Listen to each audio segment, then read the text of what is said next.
Heading to the recession, cash is king. What I mean by that is having capital in hand to take advantage of opportunities that are going to come up. It's going to be huge.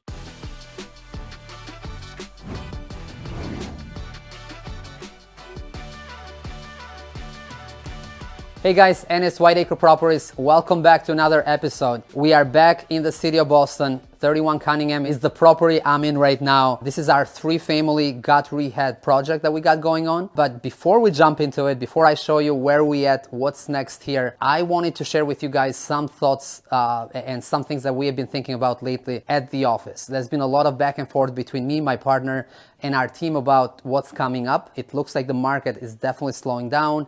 Interest rates are high by quite a bit, right? They're going up, and the recession is definitely around the corner. So we knew a recession was coming. There's a lot of people that are trying to predict the recession for the past years. If you have followed me for a while, you know that I'm active. I'm in the business day in and day out, and we never slow down. We have been buying and selling through COVID. We've been buying and selling since 2014, but we are at a point right now where there's definitely a slowdown, and it feels like recession is right around the corner. So there's 3 things I want to share with you guys about how to survive a recession.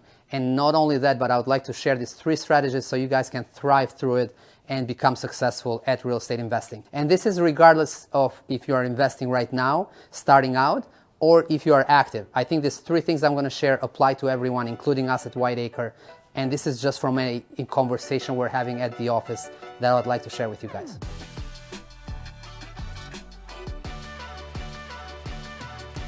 So number 1, buying at a discount. We have always bought properties off market. Whiteacre always tries to find properties either through direct mail, cold calling, relationship with agents, but always before it hits the MLS, because we really don't like competition and we would like to buy at a discount. That's one way to be successful, and we have implemented that from day one when we started. Right now though, in this environment, I think it's even more important to buy at a discount, because if the prices on the sales side are stale or maybe dropping, that's how you protect yourself. You buy right. And if you need to unload a property for whatever reason, well, if you bought at a discount, you got equity from day one. You can list it on the MLS, sell it right off the bat, and you bring the money in to pay yourself and, most importantly, your lenders, right? So buying at a discount, that's strategy number 1.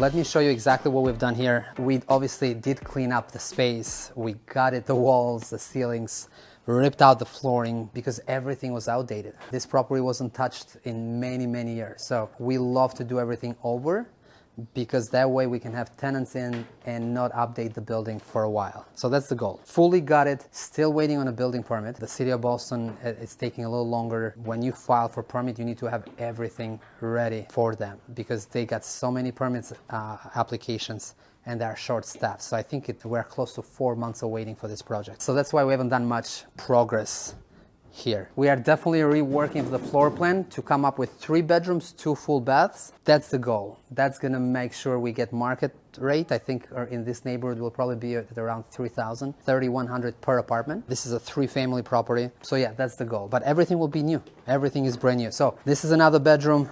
That's going to be the hallway. Let me show you guys where the main entrance will be, which is this one here. So stairs will be at the same location. You come in, there's going to be a door to a bedroom, and then this is the hallway to the kitchen.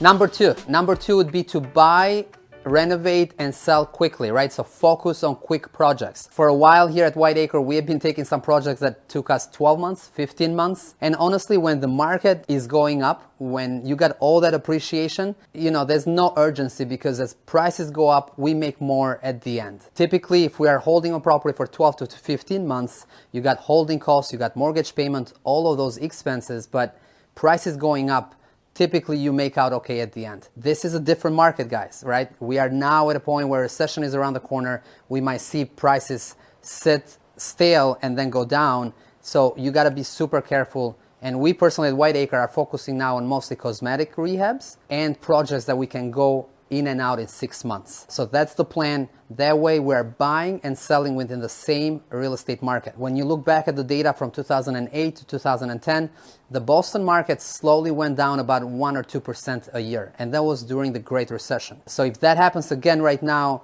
if we are buying right, going back to point one, and if we are spending 3 to 6 months renovating, we are fine. We're still gonna make a profit on it. There's gonna be tons of opportunities, but you gotta be focused on quick turnaround projects to make sure you are buying and selling within the same market. A couple strategies though that I would like to share with you that we are implementing is, one, try to have a scope of work even before buying the property. Typically for us, when we sign a contract with the seller, we can get 1 or 2 showings scheduled before closing so we can do walkthroughs with our contractors. So me, myself, our project manager, or whoever is involved in the job site can do a walkthrough and create a scope of work, line item by line item, what's going to be done at the property. That's one. Number two would be to pull a permit literally the day that you own the house. So have all the paperwork ready, hire the general contractor, pull permit the day of the closing, so then you can start right away. Sometime in this project here where I'm sitting was one of them, we've been sitting for 4 months waiting for the city of Boston to issue a permit. That's 4 months of us just paying mortgages and other holding costs, and we're just looking like this, right? Not much progress. If you have a permit in hand on day one, that means that you can get started to work. The other thing is line up contractors.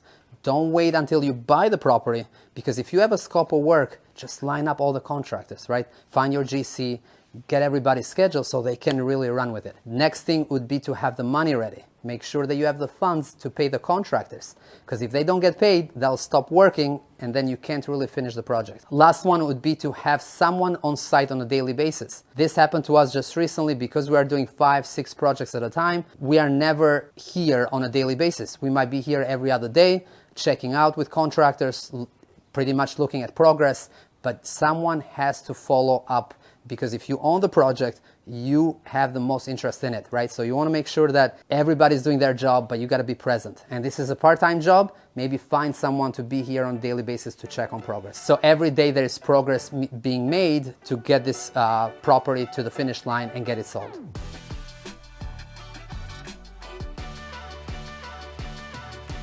We got to be careful walking around here, because obviously it's not the safest place yet. As we made some demo, took the chimney out, it's rough in here, but I wanted to show you guys what it looks like after demo. And next, what we got going on is swapping all the windows, fixing the framing, some of the walls here. You could see it on that side. They've had water damage for a while. A lot of this will be rebuilt. There's a lot of rot on that wall and on the upstairs. So framing is first, create the new layout, reinforce the structure to make sure it doesn't collapse on us or later in the process. And then we jump into mechanicals, right? The plumbing, HVAC, electric, and then slowly we'll get those rough inspections, insulation, drywall, and then the finishes, right? That's the best part of the project. But right now, this is early on. Where I'm standing right now is gonna be the kitchen. L-shaped kitchen with an island right here. We're gonna have maybe a table, breakfast nook right there. Living room is gonna be here in the corner. We're gonna open up, take these walls out, and make this a living room. So it's kitchen and living in the same space.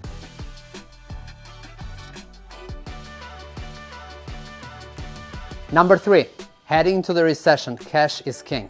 What I mean by that is having capital in hand to take advantage of opportunities that are gonna come up. It's gonna be huge. And guys, doesn't have to be your own money, doesn't have to be your own cash. As long as you got cash partners, as long as you got hard money lenders that are willing to fund you, right? So that's important. That's exactly what we are thinking at the moment. How can we get more cash into our business, ready to buy more properties at a discount? And a few things we are doing is HELOCs, right? Lines of credit on property. I'm doing it on my personal residence, and we'll be doing it on some rental properties. Refinancing some buildings. Our office building is free and clear. We want to get a refi on that and get some cash out ready to be deployed into buying properties. That is important. Knowing that in this market, when everyone will be fearful, we want to be greedy. That's a Warren Buffett quote, and it happened in 2008, it happened during COVID, but when everyone is fearful, they're selling, right? That the fear, it's a huge motivator to sell. For us, if we have the cash in hand, if we know how to buy at a discount, if we know how to turn projects around fast, that's the time to be greedy. That's buy a ton of properties and be successful at it, right? So I wanted to share that with you guys. This is exactly what we at Whiteacre are thinking about right now. These are the strategies that we are implementing as we go into the recession. Since we are here at Cunningham in Roxbury, and this is a rental property for us, guys, I just wanted to also share the fact that as we head into the recession, we are still buying rental properties. The only negative right now on the rental side is the high interest rates that we'll be paying, but the rental income is higher. There's so much demand for housing in the city of Boston, and the appreciation has been huge that we're betting on that. We love the city of Boston. We want to invest in the city. So we're finding distressed properties like this one to renovate, fix up, get market value, and keep long-term to build wealth. I love rentals. Obviously, if you have followed me around, you know that I got started in real estate investing because I wanted to own rentals, and then I got involved with the fix and flip as a way to fund our purchases on the rental side. But I love them because obviously we got tenants that are paying down our mortgage, we got appreciation in the city going through the roof, and then we got some huge tax savings. Doing volume on the fix and flip side, we got some really high taxes. Fix and flip, you get taxed as ordinary income. So that's the highest tax possible. By us investing in the rental side and taking depreciation, doing cost segregation, all these things that you can do in order to save on taxes is huge, because the losses on the rental side can offset the profit and the gains on the fix and flip. So for us, it's a no-brainer. Nothing will change. Every few flips, we're still going to buy a rental. Again, the downside is going to be the fact that it's going to be higher interest, but with higher rents, we're still doing fine. And as long as you are keeping them long-term, you're going to be fine, right? Now, if you are fixing it, renting it, and selling in a year or two, maybe you're not going to get the price you wanted, but for us, this is a long-term investment. This is 10 plus years, and I know we'll be fine doing this investment.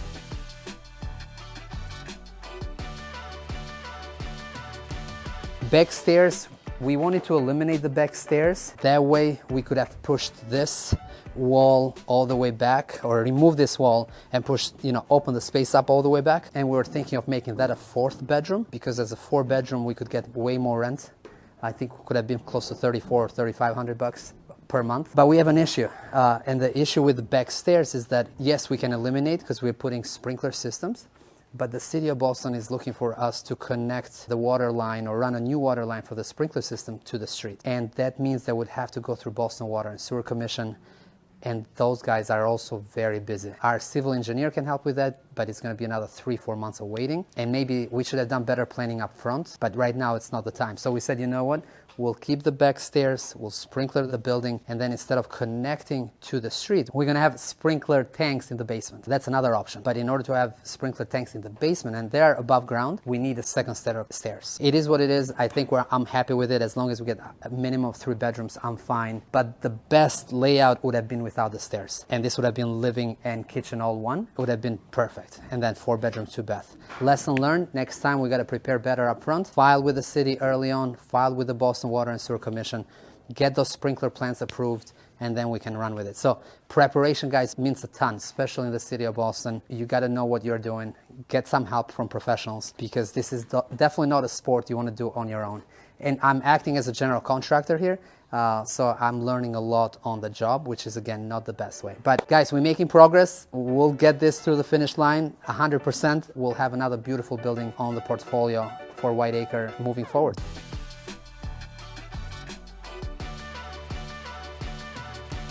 Guys, that's a wrap for today. Wanted to bring you in, show you progress video here at 31 Cunningham, our 3-family property. Also wanted to share our thoughts on the recession and how to prepare for it. So hope you guys found it valuable. Comment below. I'm not sure what you are doing to prepare for a recession. If there's anything else on your mind, would love to hear from you. Don't forget our meetup events. We do a meetup event once a month. It's a networking event with local investors, contractors. Come and meet my team. Say hi to me personally. I'd love to see you guys there. It's a free meetup, but it's a great event. So we'll put the link below, and I'll catch you guys on the next one.